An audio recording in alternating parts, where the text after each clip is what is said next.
Hey everybody, it's Jack and Dan. And today we're going to do a 2-year update on our hot water tank. Yeah, we actually got this baby about 2.5 years ago when I started looking at the video and everything like that. We did a video on this guy and we didn't really realize how long we had it. Time kind of got away from us, huh? Yeah. And a lot of people were commenting on that video and saying, hey, how's this thing working out for you and stuff?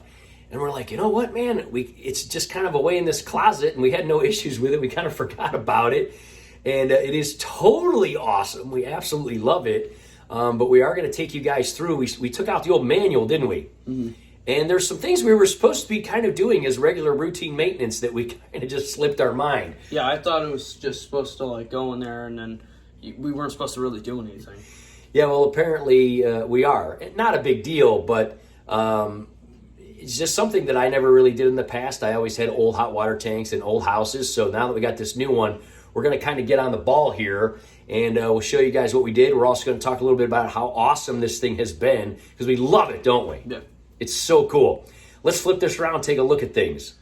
All right, guys, so if you didn't see that video we did about 2.5 years ago, basically what happened is we had a really old water heater that was actually over here in this closet next to the furnace in like another closet. And the issue was with all the upgrades and everything and the safety features and all that and efficiency things, a new hot water tank was going to be fairly expensive. So we decided to kind of go the extra mile and just get a commercial one. And these come in 75, 85, and 105 gallon. And the guy installing it was like, you're never going to need more than 85 gallons for your house. And so we believed them. And we did pay about 30% more than we would have had we got a regular one. And the issue was that it did not fit. So we actually had to cut a hole here in the wall, which you can see that Jack and I basically just got some like pegboard and filled in. And it was really easy to do. Basically, the reason we did that is because since the furnace is here, we kind of wanted that open air exchange, you know, a little bit. I mean, probably didn't matter. Plus, it's a closet. No one's ever really going to see it. We just kind of store stuff in there. So we ended up taking this little pantry that we had that we really never used because it was so small, and we just have room in our kitchen and stuff like that for everything. And we patched this side, patched the other side after putting a hole through here and bringing this big mamma jamma in. And the really, really awesome part about this is in the last 2.5 years, part of the reason we forgot about it is just because it's so awesome, right? Yeah. We have all these aquariums, laundry, dishes, all of us that live here. I mean, everything that we do. Never one time ever in the whole entire 2.5 years since we put this in, we've never run out of hot water, have we, dude? No. Like, never even come close as far as we know.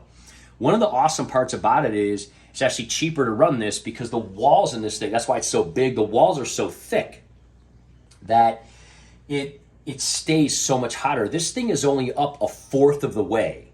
So it's way more efficient. It does take up a lot more room, though. So if you don't have as much room as this, obviously it might be a little bit of an issue. Luckily, we did. And we just close this door and we keep like a mop bucket and stuff in here. But anyway, it's really, really cool. The other thing that's really cool that we didn't even think about is we were initially thinking about possibly going into a tankless system. Remember how we looked into those? Yeah. And one of the things that this guy warned about is he said, if you have a lot of power outages, that's not going to work out well because when you have a power outage, you won't have hot water. And normally we didn't have a lot, but in the last few years with a lot of things going on with the climate and all these things, these extreme weather things, we've actually had a lot more power outages, haven't we? Mm-hmm. So the bad part about that is then we wouldn't have water. The cool part about what this is, even if our water was out, even if our energy or our power was out for a whole day, we still have 85 gallons of hot water, which is really cool. So we can still wash dishes, we can still take showers, we can still do those things. So that was one of the things that kind of persuaded us a little bit more into doing this, and I'm glad that we did because that has happened many times in the last 2.5 years, and we didn't have to worry about it. Isn't that cool? Yeah. And that was something that we didn't even think about. But the guy who put this in for us, he's really cool. You'll see him in the video if you check it out, that initial video.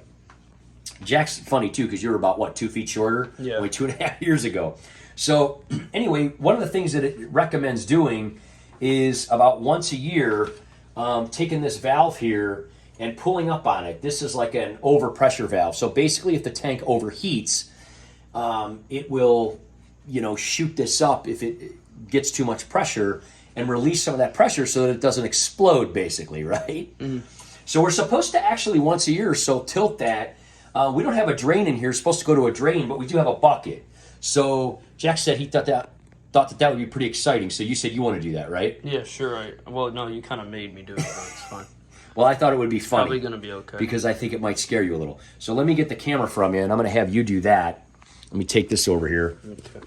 So basically what you're going to do is you're just going to kind of going over there. Now let me see so I can see the bucket. And you're going to take and you're just going to kind of flip that up. The handle's hot. Yeah, it's going to be hot because hot water. So you're just going to flip that valve up. All right. Just gently flip it up. See what happens. I don't want to do that, bro. Don't be nervous, man. Just do it. Just flip it. I can't do it. Yeah, just push it. It doesn't work. Yeah, just push it. It doesn't work. Push it. Here, you want me to do it? Yeah, I can't do it. It doesn't work. Yeah, it's supposed it probably does. It's just like I'm probably not doing it the right way. It's supposed to. There you go. Okay. I think you're nervous. Probably. Yes, you see it's a little bit nasty coming out of there. So basically what you're supposed to do... It's a little bit nasty. You're supposed to flip it. You're supposed to flip it. And then you're just supposed to it says to let a couple of gallons. So that's a 5-gallon bucket. So that's about half full now. And then you're supposed to let it go to make sure that it works. And then that should drain out and we should be fine. So we'll just take that bucket and we'll take it outside. There it goes. And this just basically... The other thing we did, if you look right here, guys, is this was kind of coming off the top of this tank and kind of hanging. So we kind of put a brick underneath this just to support it because it is a plastic tank. That's why it's warranted for life or whatever. And actually the whole thing is made out of recycled plastic too. It's like a Remlon kind of thing. So that's a really neat thing too. Again, we'll put the original, video in this. So you pull up on that, you let it go, you make sure that it stops and everything. And what we're going to do is we're going to take this outside and dump it. The other thing you're supposed to do, and you're actually supposed to do this every month or two, is put a hose on the bottom and rinse out the bottom of the tank because deposits can fill in there and they can corrode some of the heating elements and things like that. So even though the tank itself is warranted, the heating elements aren't. There are separate heating elements here. So this is supposed to help keep them well maintained, help them last longer. From what he explained to me, changing these heating elements and buying them is not very expensive at all. The tank is the expensive part, changing out the tank. So we want to keep that running as long as possible and have those not be an issue. So we're going to keep this up. We're actually going to set a schedule at the first of every month. I'm going to come in here and you can see down here. Let me take this camera, guys. We actually put a quick adjustment.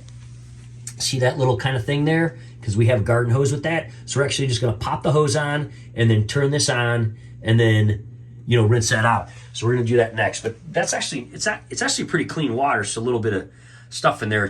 I think it was foggy because it was hot when it came out. So we're going to go dump this. We're going to come back with the hose and see how that all goes. Okay, guys. So just put a towel down here since we kind of had might have some leaks. So anyway, we have this quick release kind of thing on our hoses. See if I can do this one-handed here. So we're just going to kind of push that on there. There we go. Hear that click? So just going to kind of push that on there. And then I'm going to have, I'm going to probably have Jack turn it on and then we're just going to file this out. And then this is just going to go kind of right outside to our patio here. Make sure there's no kinks in it. This is just our regular garden hose. And we're just going to kind of file it out here. And we're going to see if we get nasty stuff or whatever out here. Lacey, you going to help Jack? Huh? You gonna help Jack do it? Lacey's like, what are you guys doing in there? All right, so we got that all hooked up. We, made sure there wasn't a kink or anything. Jack's gonna go ahead and turn that. So go ahead and turn that. It is kind of low. We kind of put a towel down just in case, Nothing. Okay, I hear the water coming out. Just go ahead and turn it all the way on. We're just kind of see what we get out here. Yeah, there we go. It's coming right out. Doesn't really look like there's anything major in there or anything. And we don't have really hard water or anything like that. But basically it just says let it go for a few liters. So I think that'll do it. Go ahead and shut that back off, man. Seems pretty easy. I think what I might do is put a valve on there, like a quick valve instead of a turn valve, you know, so that I can just do that every couple of months. It says to do it every month or two. That's pretty easy though, right? Yeah. Awesome, man. Thanks for helping, Lace. She's like, anytime. I'm the supervisor. What do you think, Lace? Anything suspicious in there? I did see the water when it first started coming out, and again, I didn't really see any kind of buildup or anything, like lime or white stuff or anything like that. So I think we're pretty good. I don't think we're really gonna need to do this very often. Probably shouldn't have waited 2.5 years, but probably gonna do it like quarterly, seasonally, or something like that. Seems pretty easy to do. You know, just pop the hose on. Probably don't want to do it in the middle of winter, but before winter, after winter, throughout the season and stuff like that. Thanks for helping, Lace. All right, so that went pretty smoothly, right, dude? Yeah. Honestly, I think the thing with the trigger with you, I think I kind of built up your nerves because I was trying to scare you a little bit by saying, oh, it's going to be here. But actually, once you get past the sticking point, it just lifted right up, it drained right out. We have the bucket back there because we don't really have a drain in this room. So, yeah, I mean, honestly, the 2.5 years worked awesome. I think we're going to make this a schedule. I think seasonally, I'm just going to lift up on that valve and drain this out. I definitely don't think with our water or anything that we have to do it like every single month. And it kind of says every month or two. I think we'll do it like seasonally or something. It really wasn't that bad. I thought it would be a lot worse, or like dirtier. Yeah, I mean, there really wasn't anything that came out of there. And when I looked, I kind of did it on the bricks over there so we could see, and it didn't seem like anything really came out, calcium buildup or anything. But anyway, we'll kind of do that. We do dig this. I think the coolest thing is, I mean, we just don't ever really run out of hot water. We don't abuse it. I mean, we don't use a ton just because we can. But, I mean, ultimately, we've never run out since we've gotten it. We have had a few power outages. And even way after the power's gone out, we still had hot water, which I think most hot water tanks would. But considering the super thick lining in this, it would last longer. I mean, I think if we had a power outage for a day or two even, we would still have hot water if we used it sparingly. So anyway, thanks for checking it out, guys. We'll probably do another update on it in another few years if we still live here or whatever. Again, that original video will be linked in the description. We're kind of glad we went the extra mile and kind of stuck with this one. So totally cool, guys. If you're looking into anything, check out the Rheem Marathon commercial hot water tanks. We're totally glad we got it. We'll see you next time, guys. Bye-bye.